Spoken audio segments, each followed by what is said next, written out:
¿Alguien más?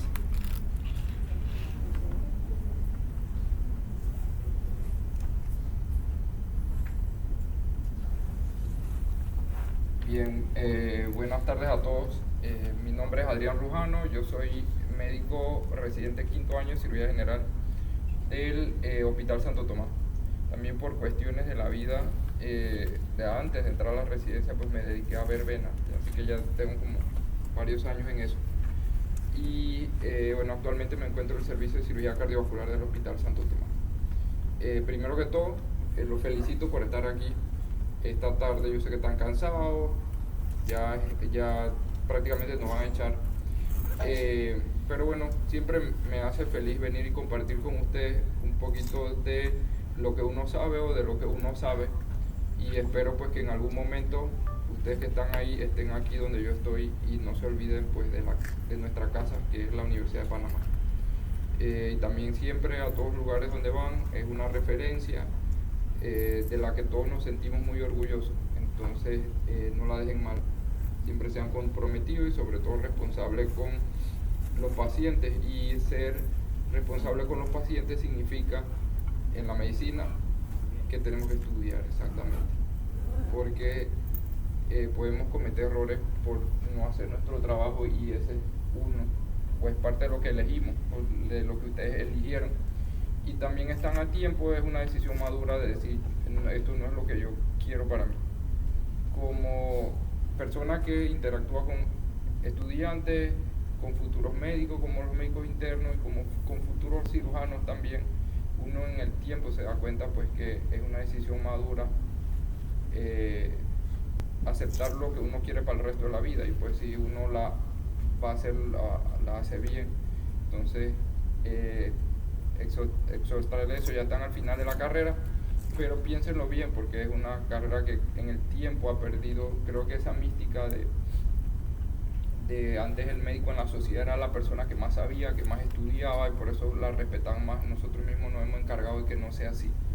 Entonces en las futuras generaciones, en las manos de ustedes también está ganar esa posición en la sociedad. No solo que digan que yo soy el doctor y a mí me respetan por algo que no hago. Entonces no es como un regaño, un llamado de atención, porque es lo que vemos todos los días. Y por ejemplo, hoy tristemente uno ve en las noticias puras malas noticias, y al final los culpables siempre vamos a ser nosotros. Siempre vamos a ser nosotros, y es algo que ya no es, somos lo inverso en la sociedad, ahora somos los culpables. Y todos los días en el hospital, hoy por ejemplo, escuché en 3 ventanillas diferentes que los voy a demandar. Entonces probablemente ustedes se enfrenten a una sociedad o a una época de la medicina diferente a la que había. Entonces la única herramienta que tenemos nosotros es prepararnos. Y como experiencia de la vida le puedo decir que aquí en la Facultad de Medicina tenemos los mejores profesores, personas que estamos aquí a las 6 de la tarde sin que nos retribuyan un centavo, solamente por el entusiasmo de compartir con ustedes lo poquito que uno hace para que puedan ayudar a las demás personas. Pero eso es como un cuarto, un tercio de lo que uno realmente necesita saber. El resto lo aprende en el camino, en los hospitales. La medicina no se puede aprender en la casa. Y lo otro tenemos que aprenderlo nosotros mismos. Ahora hay tanta información aquí en el teléfono que a veces uno toma decisiones erradas por información errada. Entonces es importante y responsabilidad de cada uno aprender y saber juzgar la información científica que tenemos a la mano, que ahora es abrumadora, ¿no? Entonces era un mensaje que quería decirles pues antes de iniciar. Probablemente creo que esta es la única vez que converso con usted, y pues es parte de mi experiencia como médico que estaba sentado ahí hace un par de años, ¿no? Hoy vamos a conversar sobre las enfermedades pobres de la cirugía. Al final siempre la dejamos para el final de la tarde, o no le prestamos atención. Entonces vamos a hablar de las enfermedades venosas. Realmente es una enfermedad que es muy frecuente. Se calcula que el 60% de los mayores de 60 años tienen esta enfermedad. Si hablamos de estadística, en Estados Unidos por año se calcula que aproximadamente 2.000 millones de dólares se pierden en tiempo laboral o en incapacidades médicas solo en Estados Unidos por esta enfermedad. Entonces, en el resto del mundo es mucho más. En Latinoamérica no nos escapamos de esta realidad. Pero viene en la historia desde siempre. La imagen que está a la izquierda, que es en Epidauro, Grecia, había una estatua de un señor abrazando una pierna varicosa. Leonardo da Vinci hizo la primera descripción de un sistema vascular periférico, y en todos los tratados de anatomía generalmente aparece, pero sobre todo es una de las ramas de la cirugía que más cambios ha tenido a lo largo del tiempo. A partir del 2000 hubo una revolución en cuanto a los tratamientos en su de gran manera. Importante la parte anatómica, no voy a profundizar en esto por cuestiones de tiempo. Tenemos un sistema venoso superficial y un sistema venoso profundo que principalmente se encargan del retorno venoso. Importante repasar la fisiología cardiovascular y recuerden, no existe una fisiología creo que más compleja, bueno, hay en los diferentes sistemas, pero el corazón bombea a la pierna, la sangre a la pierna y cómo regresa. Entonces hay un sistema complejo de varios factores que hacen que esto funcione, principalmente la bomba muscular, la estructura venosa que tiene válvula, las contracciones cardíacas, la respiración, entre otras. ¿Okay? Esto es un ejemplo metódico de cómo se inyecta la sangre durante las contracciones musculares, que pueden llegar a alcanzar hasta 200 milímetros de mercurio, y cual principal bomba es los gemelos. Sistema valvular venoso, que es otra característica en las venas, y la incompetencia del mismo es probablemente uno de los principales factores que producen incompetencia venosa. En cuanto a la evaluación clínica, calculamos que para todas las patologías en medicina en general, el examen físico y la historia clínica sigue siendo fundamental, pero en las maniobras clínicas para enfermedad venosa solamente tenemos un 15 a 20% de especificidad, y por eso tenemos que ayudarnos con otros estudios adicionales. Diferentes tipos de presentación, ya se habla hasta del C0, que es la presentación con síntomas pero sin manifestaciones clínicas, pero podemos ver en diferentes etapas las telangiectasias, que son las arañitas, las venas reticulares, las venas tronculares y las úlceras varicosas. Existen diferentes tipos de enfermedades venosas, pero la mayor o más frecuente es la insuficiencia venosa crónica, que tiene un mecanismo fisiopatológico que se origina en diferentes factores, desde la predisposición genética, que uno la ve grandemente, la obesidad, el embarazo, factores ambientales, los cambios en los hábitos actuales de las personas. También vemos cómo repercuten, ya las personas somos menos activos, los trabajos implican menos esfuerzo físico, y esto tiene su repercusión en los cambios anatómicos de los pacientes. Hay alteraciones a nivel endoteliales, una inflamación crónica de la pared y las válvulas, remodelado de las mismas, reflujo e hipertensión crónica reversa. Similar es el origen de la úlcera varicosa, y de ahí también vamos a ver los tratamientos que se ofrecen. Actualmente, cuando hablamos de enfermedad venosa, se utiliza una clasificación que es la CAP, es más o menos relacionada al TNM, que se describió en 1993. Y bueno, para unificar los criterios, se hace una clasificación, que la C es la presentación clínica, la E la etiología, la A de anatomía y la P de patofisiología. Entonces, dependiendo del estadio asimismo clasificamos al paciente. Hay una aplicación en el celular, podemos utilizarla también. Y bueno, aquí están ejemplos, no se ve tan bien por la luz, pero el C1 corresponde a telangiectasia o arañitas, C2 venas reticulares, C3 paciente con edema, C4 ya hay cambio estrófico de la piel, C5 es la úlcera cicatrizada y C6 la úlcera activa. Importante que hay diferentes tipos de clasificaciones que utilizamos para la enfermedad venosa, principalmente en términos de calidad de vida del paciente. Este es el Severity Score, que también es bastante útil, pero en términos generales en el mundo hablamos de la clasificación CAP. Importante como vamos a ver, todas las recomendaciones en enfermedad de vena, antes de ofrecer cualquier tratamiento, se recomienda complementar, además de la historia clínica, el examen físico, con un ultrasonido venoso que nos ofrece diferentes características anatómicas. En él podemos descartar diferentes patologías, las trombosis venosa profunda, y también a nivel del sistema superficial evaluamos las venas safena, la safena mayor y la safena menor, que son las que principalmente dan problemas, y son venas interfaciales. Ahí vemos una representación del ojo de Horus que se ven en el ultrasonido.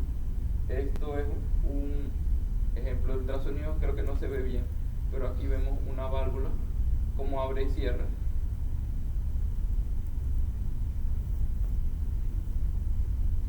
¿Alguien puede apagar las luces? Para ver si lo vemos mejor acá al frente.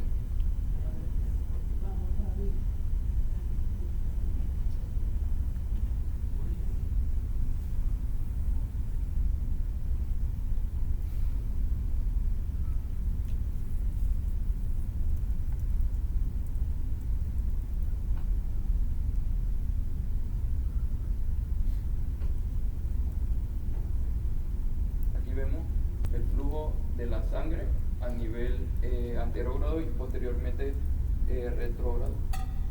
Aquí vemos también con color, disculpen,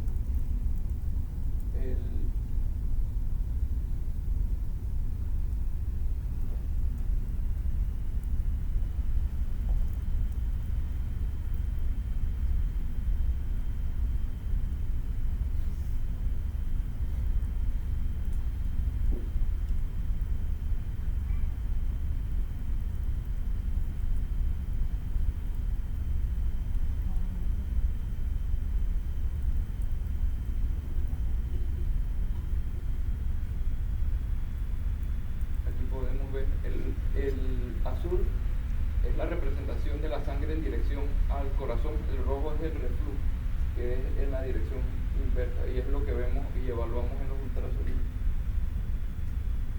Y también hacemos la medición objetiva de algo que se llama ondas de velocidad espectral, que son ondas en donde hacemos mediciones del tiempo de reflujo, que eso es realmente el criterio quirúrgico.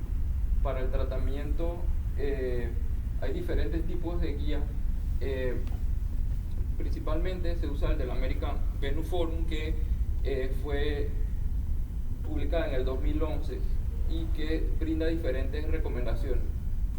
Desde el punto de vista estadístico, ellos recomiendan igual que una historia clínica completa, examen físico detallado y complementar el examen físico con el ultrasonido. Tiene una recomendación 1A. La clasificación de CAP también es una escala revisada que se utiliza a nivel global para evaluar el resultado del tratamiento, con recomendación 1B, igual la terapia de compresión en las venas varicosas, y se recomienda también la terapia de compresión en las úlceras varicosas. En el tiempo se darán cuenta que en Panamá hay muchas clínicas de heridas. Probablemente muchos de ustedes se dediquen a curar heridas porque es un apoyo importante a la cirugía, pero las úlceras varicosas, como dice la recomendación, que 1A, necesitan presión. Entonces Las personas van con úlceras varicosas, se las curan todas, las semanas le cierra, se va a su casa, a los 2 meses regresa nuevamente con úlceras. Porque realmente necesita un tratamiento adicional, que es la causa, que es generalmente la enfermedad venosa, y también que mejora prontamente con medidas con la elastocompresión, que son diferentes tipos de vendajes compresivos. Para el tratamiento de la safena mayor, lo que se recomienda es usar la ablación térmica endovenosa. Ya el tratamiento quirúrgico como tal ya es menos recomendado. Para el resto de las venas, flebectomía y escleroterapia. También hay otras recomendaciones para el tratamiento de la enfermedad congestiva pélvica, que también se ve con relativa frecuencia. En Latinoamérica se publica muy poco, pero así como tenemos guías americanas, guías europeas para hipertensión, para diabetes, y generalmente eso es un tema de discusión, porque la mayoría de las decisiones clínicas las tomamos basadas en estudios en otras poblaciones. O sea, de muy pocas cosas existen guías terapéuticas latinoamericanas. Creo que de hipertensión he visto, pero no hay de muchas patologías. La enfermedad venosa tiene su guía terapéutica, también, que se la podemos recomendar, y le puedo decir al doctor Victoria que se la comparta para que tengan una referencia. Y bueno, al final estas son resúmenes de los diferentes tratamientos que tenemos, que realmente las ablaciones térmicas o cerrar las venas con métodos térmicos tienen mayor recomendación que los otros métodos, que son aproximadamente entre 14 y 15 que se pueden ofrecer a los pacientes. Tratamiento perforante, que son otros tipos de venas o en el sistema comunicante, también se le puede ofrecer a los pacientes. Las medias de compresión, que son una herramienta que se utiliza también bastante, sobre todo con gran frecuencia se atienden profesionales de la salud. Entonces, por nuestra profesión, igual tenemos riesgo de tener este tipo de problemas. De una manera adecuada, recetada y entallada, son herramientas de gran uso y que también nos mejora los síntomas y previene el avance de la enfermedad. Diferentes tipos de tratamientos: cirugía, ablación térmica, que vimos que es la que tiene mayor recomendación, las espumas, y también existen otros métodos. Safenectomía convencional todavía se hace en algunos lugares. Importante pues que la persona que vaya a hacer la ablación térmica o el tratamiento la sepa hacer y resolver las complicaciones, pero ya no se recomienda.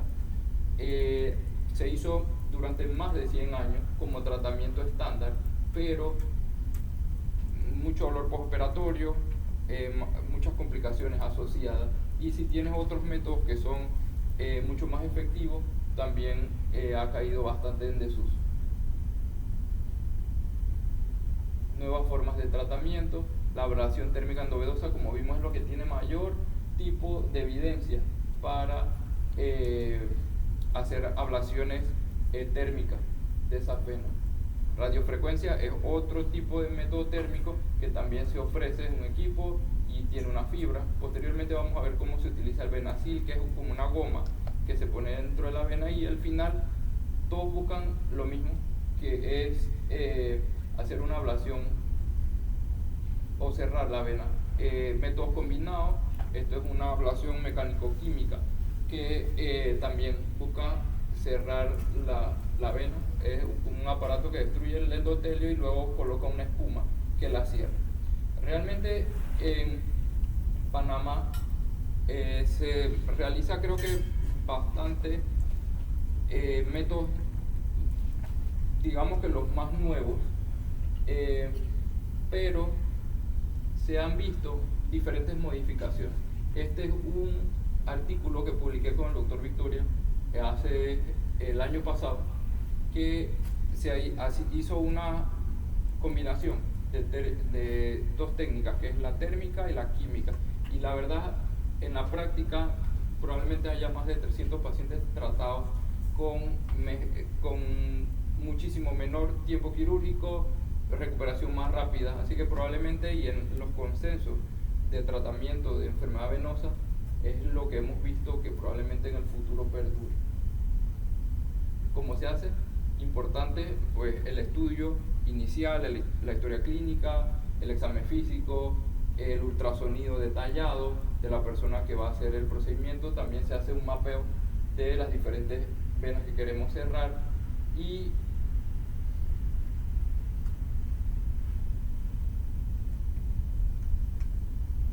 se hace igual que para catéteres o otro tipo, una punción ecodirigida, que es canalizar la vena.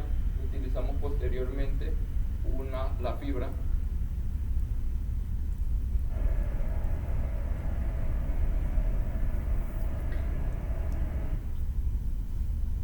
de láser. No sé si ahí se ve bien cómo navega a través de la vena. En este punto lo hicimos como ejemplificación de la guía, pero generalmente es con guía ultrasonográfica. Y aquí vemos esto que se ve aquí, es la vena femoral común, y esta es la unión con la vena safena mayor. Entonces esto es la guía donde llega la unión. Hay que calcular entre 1.5 y 2 centímetros. En 1.8 está bien de distancia, porque el calor puede hacer una trombosis venosa profunda o un EGIT o EFIT, que son otro tipo de complicaciones asociadas. También ponemos un esclerosante que hace un espasmo, y posteriormente entonces se cierra con calor, que es esto que vemos que está sucediendo aquí. Creo que aquí se ve un poquito más claro.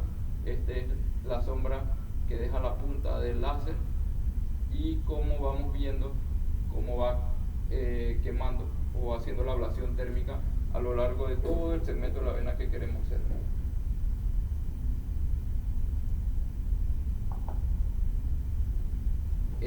Hay diferentes maneras de demostrar los resultados, pero estos son casos que podemos ver. Esta es una paciente de Chiriquí que tenía muchas varices. Antes no había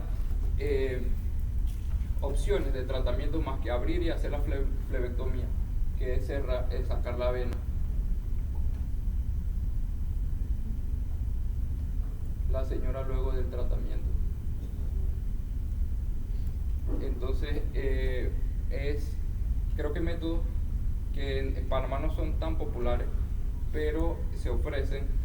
La limitante en estos momentos de los costos en los países como Colombia, algunos de Sudamérica, se ofrecen los sistemas públicos, pero como le comentaba, es parte de las enfermedades pobres de la cirugía.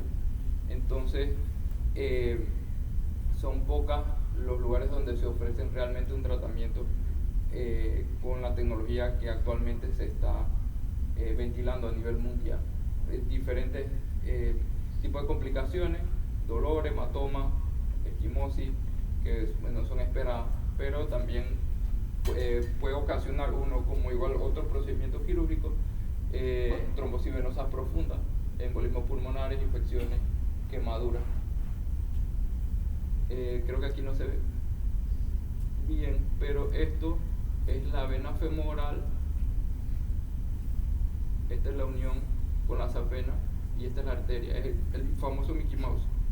Y mira que aquí es la punta de la guía del catéter, está en la vena femoral común. ¿Por qué? Porque el néter nos presenta aproximadamente entre el 40% de las representaciones venosas, pero es una estructura anatómica que tiene mucha frecuencia de variantes.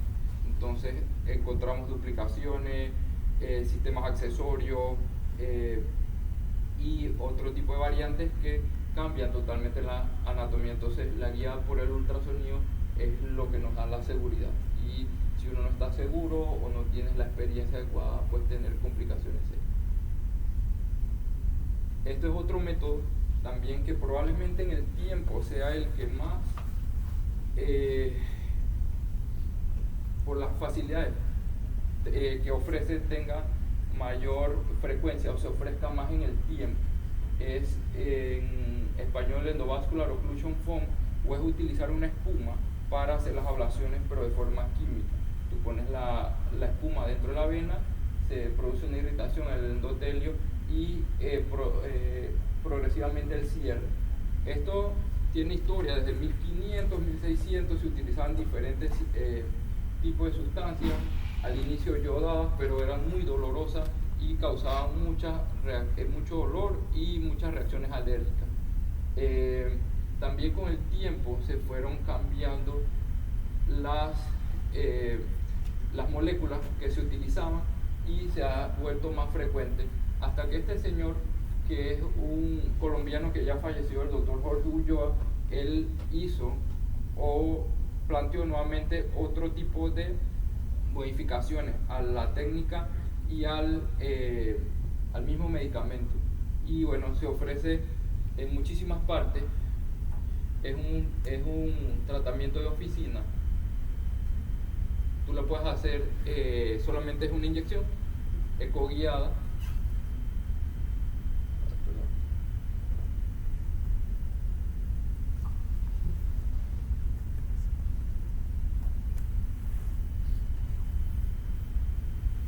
Yo creo que la computadora también se quiere ir.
También son técnicas que ofrecen, por ejemplo, estos resultados, que son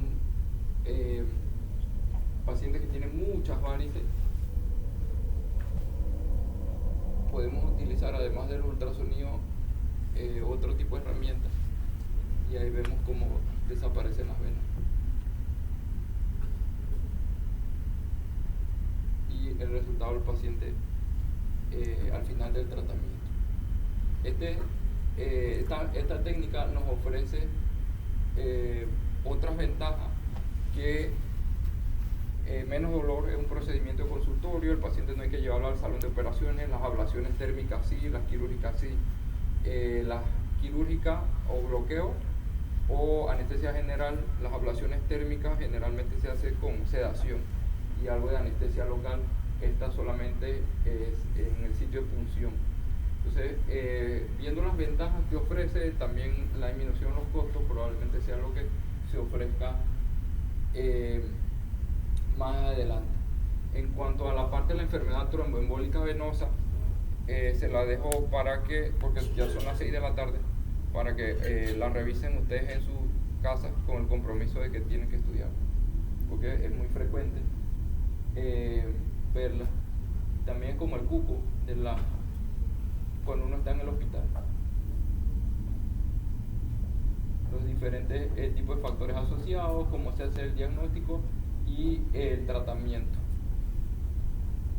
Diferentes tipos de tratamiento, de la parte médica y quirúrgica, cómo se previene.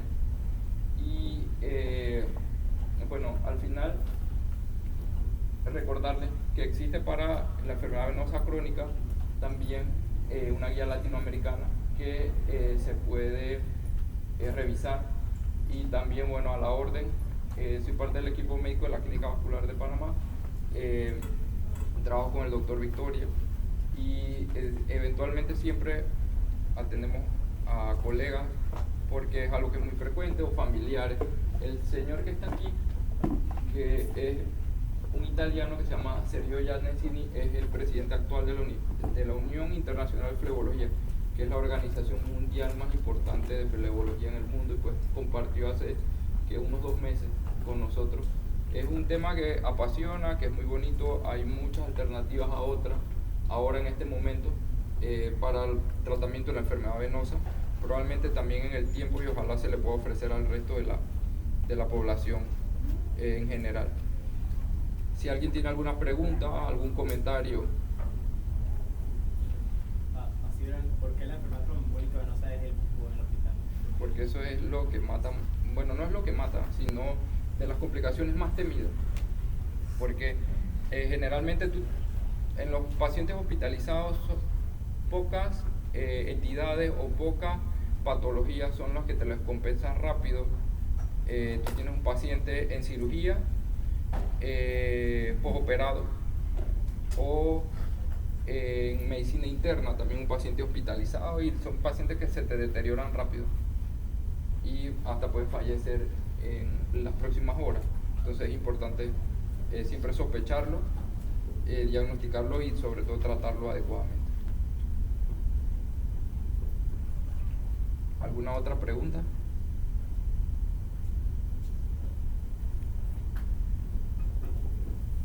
No, nos vamos.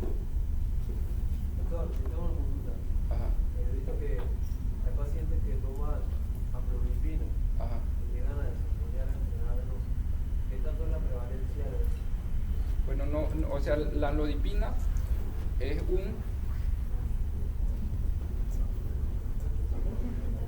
inhibidor ¿de qué tipo? Entonces, uno de los efectos secundarios o adversos de la amlodipina es edema maleolar.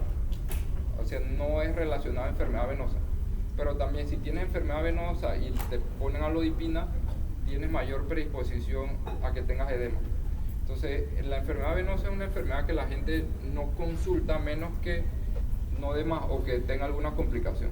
Entonces, por eso es importante como cambiar el concepto de esta enfermedad, que es una enfermedad, como le dije, es muy prevalente, es una enfermedad que afecta la calidad de vida de las personas, es una enfermedad que tiene una repercusión en cuanto a la economía o a los gastos o consumos médicos muy alta, pero que ni siquiera los médicos sabemos tratar adecuadamente. No tienen idea la cantidad de pacientes que uno ve que han sido maltratados. O sea, que tú ves, no es que tiene varices, le pongo aspirina, entre otras cosas. Pero uno de los factores que te pueden hacer que las personas consulten más, además del dolor o realmente en Estados Unidos se usa la palabra disconfort, o la traducción a disconfort, que es esa sensación como de pesadez, de cansancio, no es un dolor como tal,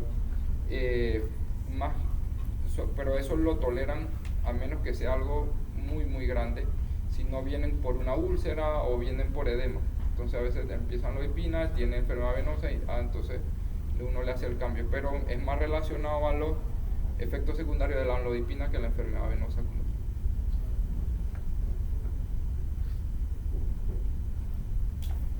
¿Alguna otra pregunta?